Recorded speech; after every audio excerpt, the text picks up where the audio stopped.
All right, you're listening to 91.5 WUML Lowell. The program is Blues Deluxe, and I have the honor of having Kevin Burt on with me today. How are Man, you, Kevin? I'm doing well, man. It is my pleasure, my honor to join you, man. It's my pleasure and honor to have you. Let me go back a little ways with you. Ask you some questions about growing up and how you ended up in this business. And actually, where did you grow up? I grew up in Waterloo, Iowa. Ah, okay. Now I know where Iowa comes from. Yeah, man. And where are you now? You still Still, in Iowa? still in Iowa, man. Yeah. As a touring artist, it's a fantastic place to be coming out of, man. I'm halfway to everywhere, man. That's what I always tell people is as a touring artist, I don't have the same limits and restrictions that some folks do from a standpoint of making it cost effective to come do shows. Well, you're in the middle of the country, so everything is close. That's it. I'm I halfway mean, there already. the south is close. The north of middle of the country, Chicago, Michigan, that area is all close to you. I mean, you can Yeah, get to California pretty quick if you really wanted to. absolutely. And the cool part is for the most part, it's an easy drive. Even Yeah. some places when I have to go past the Rockies, a lot of times I'll fly out there and rent a car for once I get there. But I actually prefer not to drive when I'm on the West Coast. The traffic is it's different. Well, I mean, you're close to all the big blue zones. I mean, Oh yeah, Chicago, Kansas City, St. St. Louis. Louis. Yeah, Yeah, I'm in you're a close. 4 hour radius of major market towns, every direction, I mean, man. even Texas too. You're not that far from Texas either. Now, now, like I said, everything's a pretty simple drive, man. You get on one of the interstates and they take you all the way there. So you're a guitarist. You grew up in Iowa, playing guitar. What? Actually, no, What? man. No, really? Music found me after the game of football told me it was done. So I didn't pick up an instrument until about I don't know about 20 years ago, 25 years ago. Um, and I picked up harmonica and guitar at the same time. Singing is my primary. Yeah. My number one instrument is always going to be my voice. And then the others are secondary to that, right? Yeah, I need. When I first got started, I always used to tell folks I need just enough noise to sing to. There you go. So, tell me what it was like growing up in Iowa and music that you were listening to or hearing on the radio. Well, I grew up listening to everything. Honestly, I grew up in the day of radio and of commercial radio, and so a lot of times in my younger years it was AM radio, and listening to the top 40 with Casey Kasem and all of those kinds of things, and Yeah. listening to growing up with three channels, you got exposed to Lawrence Welk, and you got exposed to Hee Haw and a handful of other things. Soul Train would come on from time to time, and American Bandstand, and that was the music that the world tried to give you. But the nice thing is growing up in Waterloo, there was a lot of blues that was being played. My parents, when I was growing up, operated what I like to call, with all love in my soul, an unlicensed gambling establishment from time to time in our basement. and It's all so right. and so I would hear this wonderful music, man, and that folks were partying to that it sounded sad, but nobody was crying about it. Everybody was just laughing and having a good time listening. And so Yep. that was I think my first exposure to it.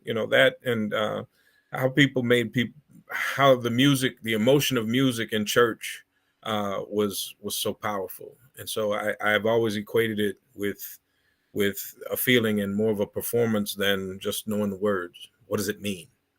So, how old were you when you decided you're going to start into music? You said Well, 25 years you've been playing, but when yeah, was it you actually music started? music found me at about the age of 21, 22, maybe.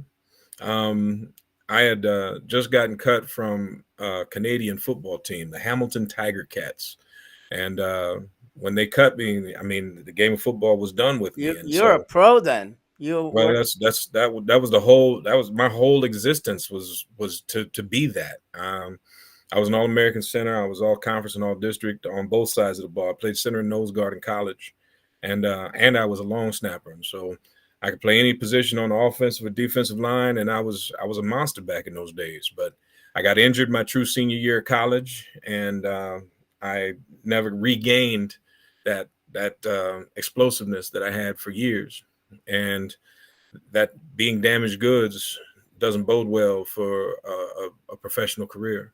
And so, had to um, find something else. yeah, and well, something else found me. I actually I had decided that the world was better without me, and I was real close to trying to check myself off the planet, man. And I had, no, I didn't think I had any value, and I was working a bunch of jobs, man. And one of my bosses, heard me singing in my office one day, and stuck her head in the room and was like, "Damn, boy, you can sing." And next thing I know, she's got me connected with her son, who had just started a blues band, having an audition for this blues band. And, you know, 30 plus years later, here I am. When music found me, it gave me it saved my life, man. It gave Well, me another purpose. I was gonna ask you, tell me about a low point in your life that you already did. You just answered my. I didn't even have to ask you that question. And look, Yeah, man. No, man. That's the beauty of blues and life, is that they parallel each other wonderfully. And your low points come and go, just like your high points do. And there were times, my first low point was not feeling like I had no identity, had no worth, no value, as a uh, as a I don't even know what it was, because all I knew was, if you asked Kevin Burt who he was, his first response was, "I'm a football player," for years. And then that was gone, and I didn't know what to comment. You know, I met my wife. My wife and I had kids. I made my mistakes within that, and experiencing your next low point, where you try and destroy everything that's great in your life. And thankfully, I've got a wife that sees more value in me than I see in myself from time to time. And she, instead of pushing me down, she helped to lift me back up. And my kids are also a big instrumental part of that. And so, everybody deals with the demons that they have in their life. But there's, between the music and my family, man, I live you a got blessed it. You life. got it all now. I live a blessed life, man. Yeah. Absolutely. And are the kids involved at all in your music? To the extent that they want to be. Both my daughters sing, like, to me, they sing like angels, man. But both of them see how much work this is, and so they're trying to forge their own paths. One of my daughters is a manager of a retail store, a clothing store here in Coralville. It's a national chain, and so she bounces all over the country, doing trainings and workshops at different stores everywhere. And she's loving her life right now. And my youngest daughter is still in college. She's a collegiate wrestler, and she throws shot put and discus. And both of them, like I said, I couldn't be more proud of both of them, man. That's great. Yeah. So let's talk about recordings. You have a few that I Yes, saw, sir. Yes, sir. and Released internationally. My first recording was with Little Village Foundation. They gave me my first opportunity to be introduced to the world. Recording called Heartland and Soul. And if you're not familiar with Little Village Foundation, generally their goal, their hope is that they get you introduced, and that one of the more commercial stations or labels reaches out and wants to pick you up. And that happened with Mike Zito and Gulf Coast Records. And so I've recorded 2 albums with them since my first one with Little Village. But I will never not see myself as a member of that Little Village family, because they believed in me when nobody else did. And put me out there in the world, and it's opened a whole bunch of doors. Now that's Jim Pugh's label, right? Little Yes, Village. sir. Yeah, I Yes, remember. sir. I interviewed him. He talked a lot about all the artists that he's had, and he's proud of them moving on to bigger and better things. And you're one of them. Yeah, man. I love Mr. Pugh with every ounce of my soul, man. He's one of the best dudes on this planet, man, in my opinion. Yeah, and it doesn't cost you anything. That's Yeah, the no. even best. And you keep your everything. He was saying. Yeah, man. That from a standpoint of being a musician, that you're not sure how this business is going to potentially chew you up. I knew how to hustle in this business, but I didn't know the business of this business. Um, for 20 plus years, I averaged 350 shows a year here in mostly in the state of Iowa. One of the beautiful things about this state that most artists don't know, most folks don't know, is there's 8 active blues societies across the state of Iowa. Wow. And so there's no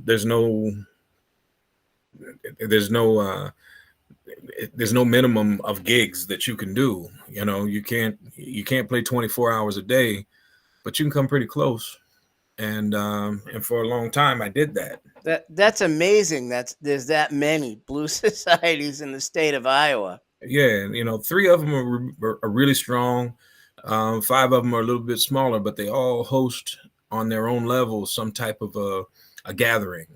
Some could be considered festivals. Some, are a social event for Yep. the smaller community. But bottom line is there's never a loss for opportunity within the boundaries of the state of Iowa.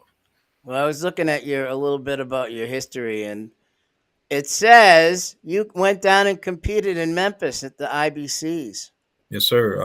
In 2018 or in 2017, I won the Iowa Blues Challenge, and as a solo act, and it gave me the opportunity to represent the state of Iowa in the solo division via the Central Iowa Blues Society. The way that Iowa kind of does it, each blues society gets the opportunity to host their own preliminary event, and then we all converge on Des Moines, and a finals is held from each of the regional winners, and then the true quote unquote best of the state gets the opportunity to go to Memphis. And I won it, and I got down to Memphis as a solo act, and I am the first and only person to ever sweep all of the solo categories at the IBC. So I was named the Lee Oscar Harmonica Player of the Year.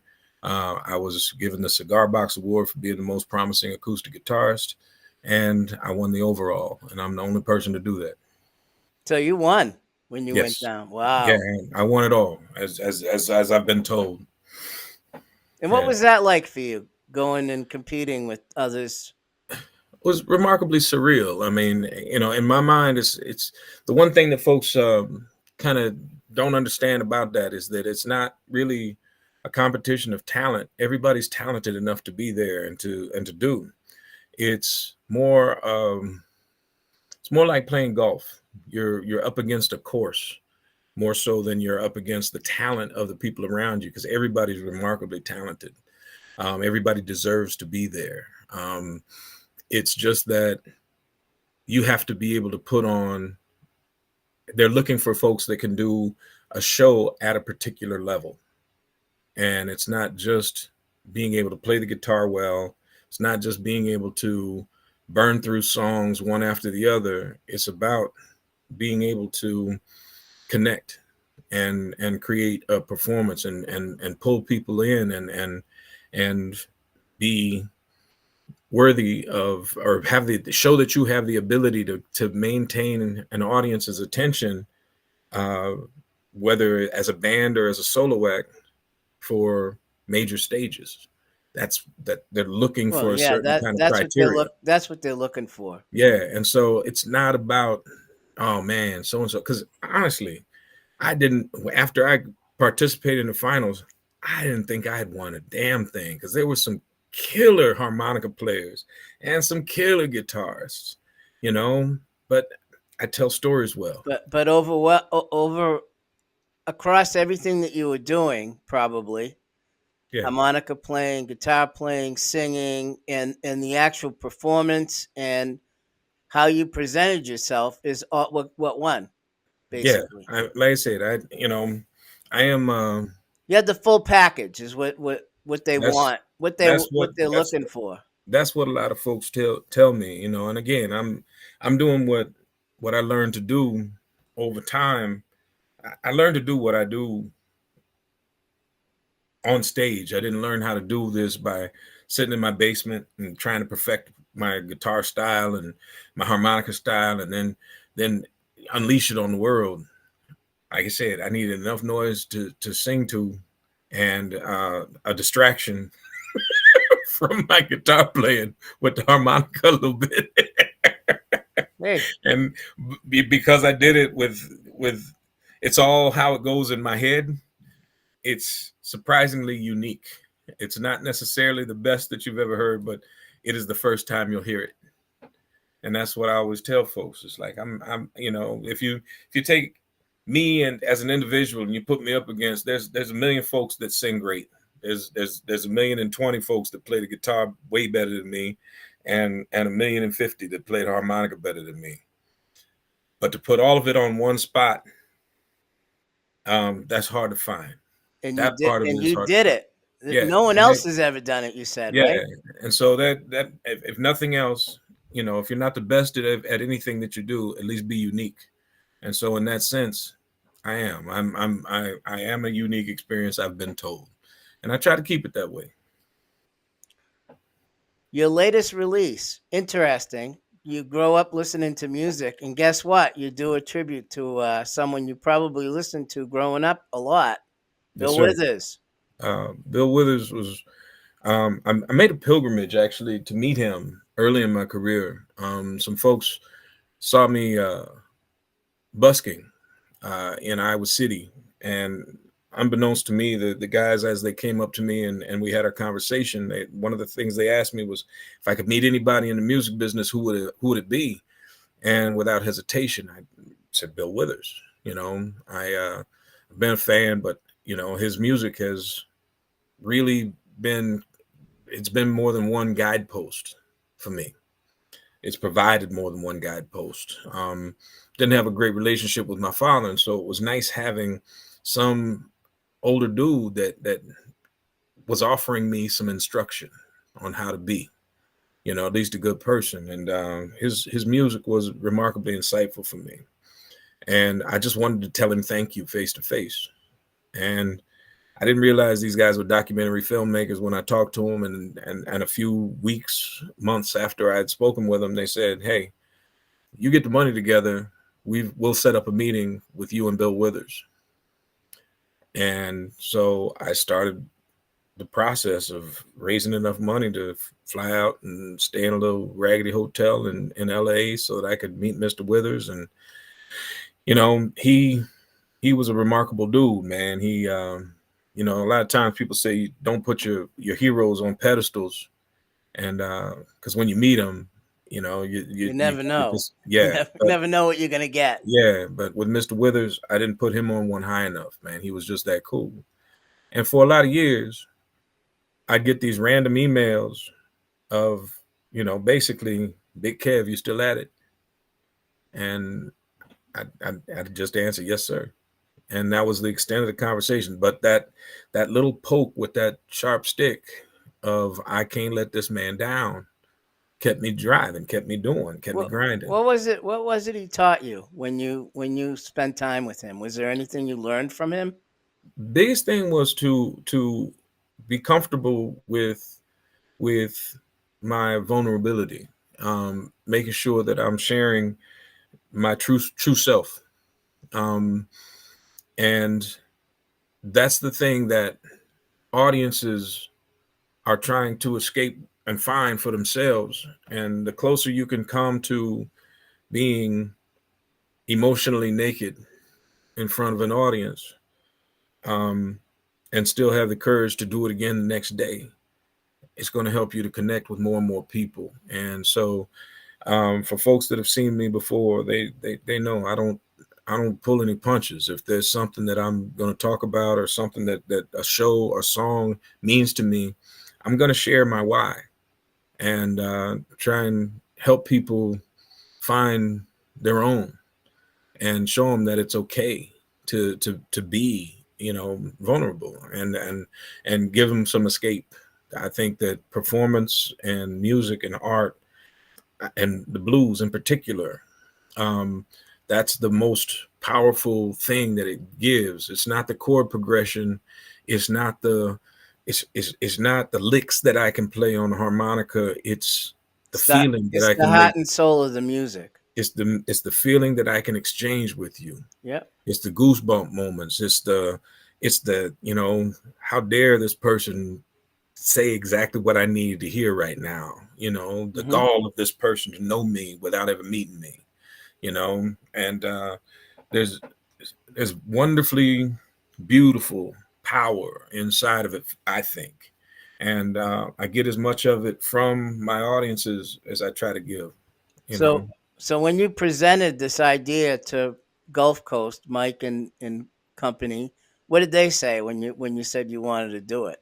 They thought it was a fantastic idea.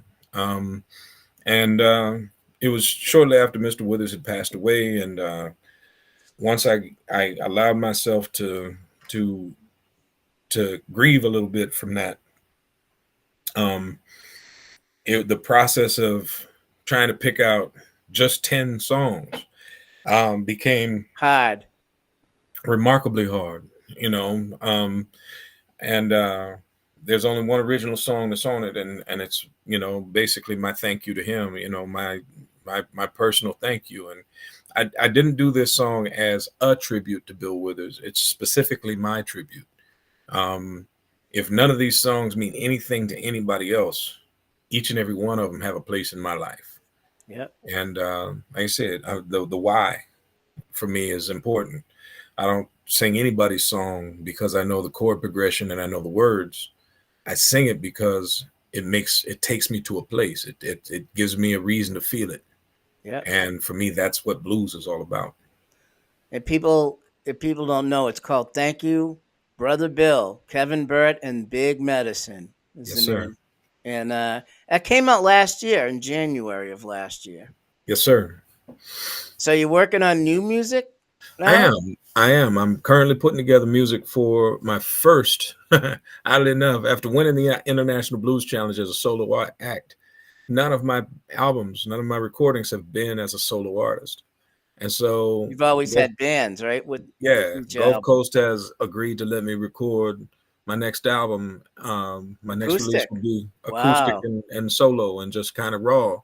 And some of the songs may get remade on my next band album, but um, I would like, I want an album that represents what the world said that they saw in me in that moment in 2018.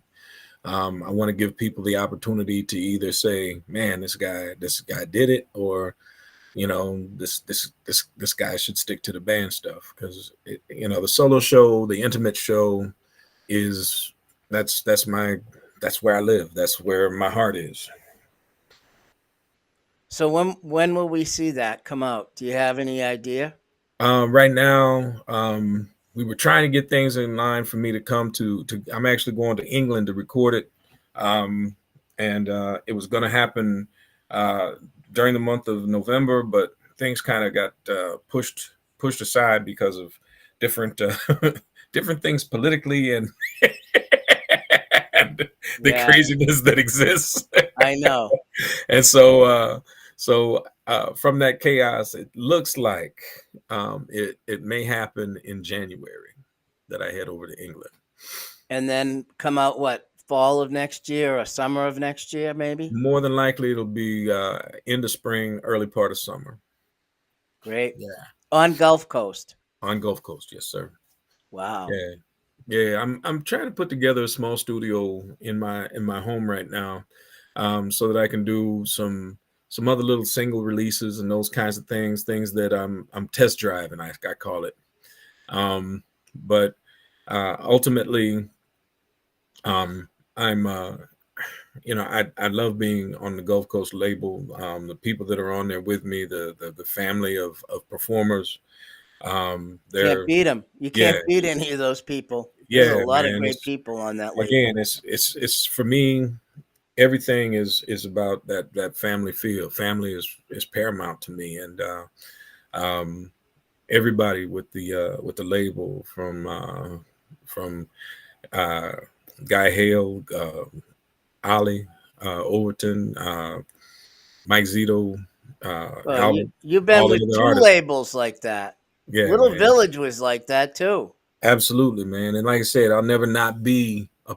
There'll never not be folks that I don't consider family. I mean, I'm a part of that Little Village family forever, and I'll never not have that album available to folks, man. Because that first one, um, it it put me on the map, and I'll never. There's never enough thank yous to them, their publicist, all of the machine that exists within Little Village Foundation. Um, like I said, I'll just never be able to say thank you enough. So where do you see yourself in the next few years? Um, that's a good question, man. My hope, my goal is to be touring with a lot more frequency. Continue to have my name said in that in what I feel is the rare air, um, and being able to connect uh, with some of the different blues families that are across this country and around the world, getting more international opportunities to perform. Um, Have you been over there? Played over a, there? a couple times, man. I'm a huge fan of the Netherlands, man. They, that region can't be beat, man, from a standpoint of the the way that folks like embrace all of this. South America was beautiful to go to. I got to go to oh my goodness, where's my brain, man, right now? Um, I got to go down into South America for a blues festival and to do some educational work, and man, it was incredible. And it's yeah, I mean the acceptance and the understanding of blues around the world is, to me, it's one of the most beautiful things, because my wife asked me early in my career, how will you know when you've made it? And my answer to her has always been, there's going to be two people somewhere on the planet that I don't speak their language, and they're going to be talking to each other about music, and one of them's going to say, hey man, I just heard this dude named Kevin Burt, you ever heard of him? And the other one will go, yeah, I heard of him. And that's There that's you it. go. There you go. I've never been there. I don't speak the language, but they heard of me, and that to me is that's Well, I like bet you a that's lot of respect, people have heard of you over there. You don't you know. realize that now that everything has gone worldwide with distribution and people can get music online these days. I mean, they probably know you already over there if you went over there. I'm getting that feedback. I'm starting to understand this business a little bit more, and the distribution of and the way that things are distributed through Gulf Coast has really helped me to reach a more worldwide audience. That's good. Yeah. So So how do people find out about you, Kevin? You have a website, I, Facebook? I do, man. KevinBurtMusic.net is the website, and you can track me down through Facebook at Kevin Burt Music, and on Instagram somebody hijacked my at Kevin Burt Music, and so I'm at Kevin Burt's Blues on Instagram. It's Burt, so people know that, Yes, right? and then, yes, it's Burt, Kevin Burt, Burt, absolutely. And like I said, and I'm trying to my wife and my daughters are trying to make this old man be a little more savvy with my posts and things on Instagram, and be more present on my social media. So don't hesitate. Don't hesitate to look me up. And if you want to know more about me, send me messages direct. Well, I make sure I start you're posting. lucky you have them to have you do that. That's good. They're Yeah, keeping you going. they're making me stop hanging out with the dinosaurs. One last question. You ready for the last question? Bring it on, sir. You're gonna do your solo acoustic record. When's the next band record? Because The next everything band record, my previously were band records. yeah, my hope is that the next band record will be within the same year. Honestly, um, I want to be able to, with the solo record, create some opportunities that are affordable to travel, So you can with the do both. promotion. You gotta think about that. So you can do both. You can do the acoustic somewhere or open somewhere and then bring the electric band in and do your own thing with them too. 100%. And with a lot of the theaters, some of the things that are getting opportunities to do is, VIP meet and greet moments where I could do a short solo show Yep. for a specific audience, and on the same night play a completely different show with the With the band. electric band, right. Yeah, yeah. And so those kinds of opportunities are things that I want to try and make available that not everybody can. And so if you're not going to be the best at what you do, try to do everything that you can to be as unique as you can be. That's It's my great. philosophy with it. Well, Kevin, I am going to say thank you very much for taking some time out of your day. I really appreciate it. And we will be featuring some of your music on my show. I appreciate that more than you'll ever know. And for all of the years of dedication to the art form of blues, you have my respect, my thanks, and man, my blessings for continued success for you, sir. Yeah, I was in Memphis in 2023. I won the KBA in 2023. Outstanding, man. How's that? Congratulations. That's outstanding, man. That's a beautiful thing. So So hopefully I will see you at the show, man. I look forward to meeting you face to face and shaking your hand, sir. we'll see if we can make that happen. If not, when you come up on the East Coast, if you ever come up to the East Coast, I have a live studio. Come in and play in the live studio with me. Man, and I share this with you because I resemble this remark. I'll be on that like a fat kid on a popsicle, and I only say that because I'm a fat kid that really loves popsicle. Well, Kevin, thank you very much. It's been a pleasure. Pleasure's mine, man. Thank you so much. You're Big love, welcome. man. Same here.